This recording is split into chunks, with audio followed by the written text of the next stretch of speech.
How to fix Facebook Messenger something went wrong. In today's video guys, I'm gonna show you 3 ways to fix this issue. The first way, go to settings, excuse me, and then go to the apps manager.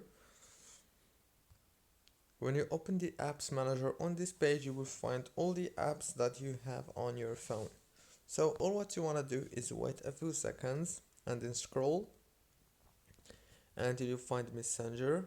Click on Messenger, click on force stop to stop the app, and then click on the notifications. Make sure that everything is enabled, and then click on permissions. Make sure also that everything is enabled, and last thing, click on data usage and turn off the Wi-Fi and enable it, and then go to the Play Store or the App Store, search for Facebook Messenger and update it.